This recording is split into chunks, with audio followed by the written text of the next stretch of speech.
देश में जमीन से जुड़े हुए नेता तो कई हुए हैं, और जमीन से जुड़ने का एक अलग स्टाइल अगर किसी ने निकाला है तो वो है दामाद श्री रॉबर्ट वाड्रा।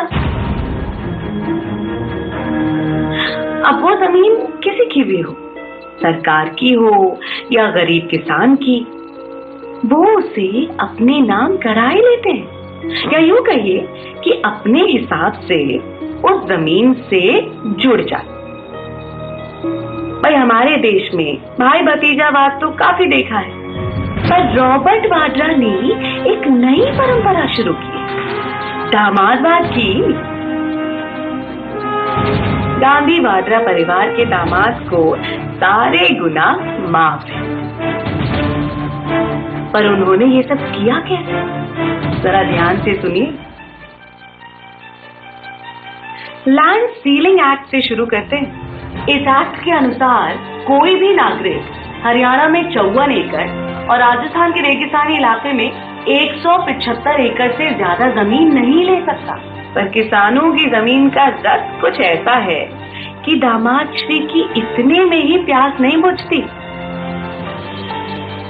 उनके नाम पर कितनी एकड़ जमीन है उसका हिसाब ही नहीं। जमीन के लिए जमीर बेच देते हैं और उफ तक नहीं करते। कब तक चलेगा ये सब? कब तक सहेंगे हम? कब तक माफ करते रहेंगे? अब नहीं, इस बार नहीं। इस चुनाव में मैं नहीं माफ करूंगी। इस चुनाव में हम नहीं माफ करेंगे। जनता माफ नहीं करेगी। पर दामाद श्री ये अकेले कैसे कर लेते हैं? अरे अकेले नहीं करते ना। कांग्रेस की राज्य सरकारें और कुछ भ्रष्ट ऑफिसर्स इनके हर कदम पर साथ हैं। जो भी ऑफिसर इनके काले कारनामों पर पर्दा डालता है वो दिन दुनी रात चौगनी तरक्की करता है, और किसी को नौकरी मिले ना मिले उन ऑफिसर्स की नौकरी पक्की बनी रहती है। हरियाणा सरकार ने तो दामाद श्री को आंख मूंद कर क्लीन चिट दे दी, और कांग्रेस राज में राजस्थान सरकार ने भी इनके व्यापार को बढ़ाने में कोई कसर नहीं छोड़ी। और जिस ऑफिसर ने ये काम किया उसे रातों रात कांग्रेस सरकार ने यूपीएससी में बड़ी पोस्ट दे डाली। दामाद श्री बन गए हैं लैंड माफिया। इन्हें हरियाणा और कांग्रेस की राजस्थान सरकार ने माफ किया। कब तक सहेंगे हम? कब तक माफ करते रहेंगे?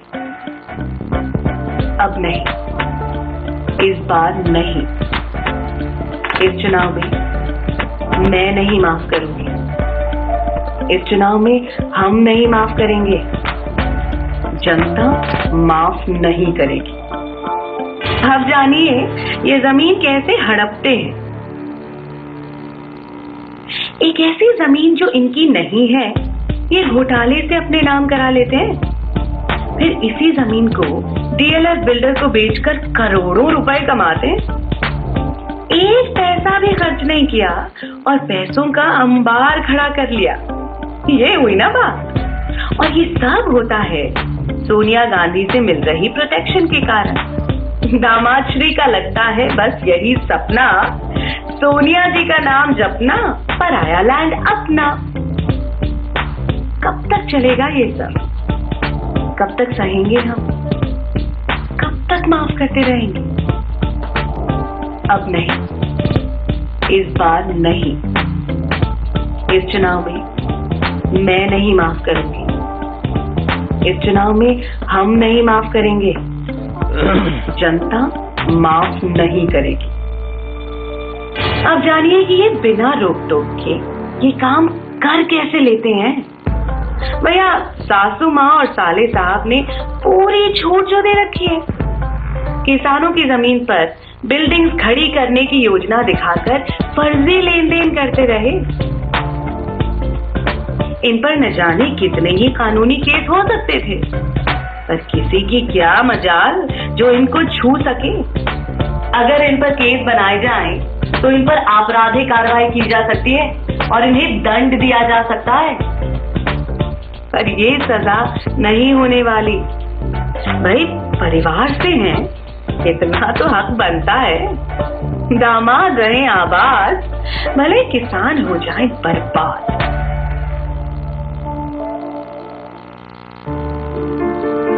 कब तक चलेगा ये सब? हाँ, कब तक सहेंगे हम? कब तक माफ करते रहेंगे? अब नहीं, इस बार नहीं। इस चुनाव में मैं नहीं माफ करूंगी। इस चुनाव में हम नहीं माफ करेंगे। जनता माफ नहीं करेगी। अच्छा, आपने सुना होगा कि हर महारथी का एक पसंदीदा हथियार होता है। दामाद श्री का पसंदीदा हथियार है बेनामी लेन देन। इस तरह के बेनामी लेन देन कर करके इन्होंने वाड्रा मॉडल ऑफ डेवलपमेंट खड़ा किया है। पर इस मॉडल का फायदा किसे हुआ है? किसानों को, गरीबों को, आपको, मुझको? अरे नहीं, दामाद श्री को। वाड्रा मॉडल ऑफ डेवलपमेंट का मतलब ही है सिर्फ वाड्रा का डेवलपमेंट होगा और किसी का नहीं। यहाँ किसान जिंदगी भर अपना कर्ज ना चुका पाए, पर दामाद श्री की संपत्ति 1 लाख से बढ़कर 300 करोड़ तक हो गई।